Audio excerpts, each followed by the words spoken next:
Fontan operation was originally described in 1971. Ever since, several modifications have been introduced. In general, they involve a univentricular type of repair. Atrial arrhythmias are an important cause of morbidity and mortality in the long-term history of Fontan operations.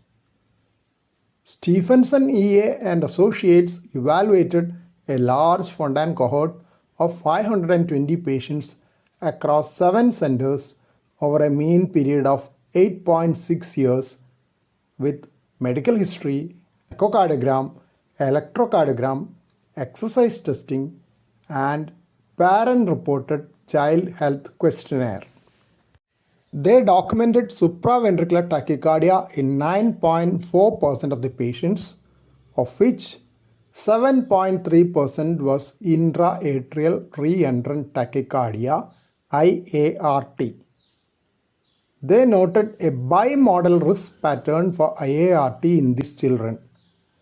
Initially, the risk decreased for 4 to 6 years after the Fontan surgery and then increased as the age advances. Resting heart rate, including profound bradycardia and cardiac anatomy, did not influence the risk for IART. Associations for the time of occurrence of IART were lower CHQ physical summary score, predominant rhythm, highest risk with paced rhythm, and the type of Fontan operation, maximum risk with atriopulmonary connection. There were no differences in the time to the development of IART between patients with lateral tunnel and extracardiac conduits in Fontan operation. 3.5% of patients had ventricular tachycardia in this Fontan cohort.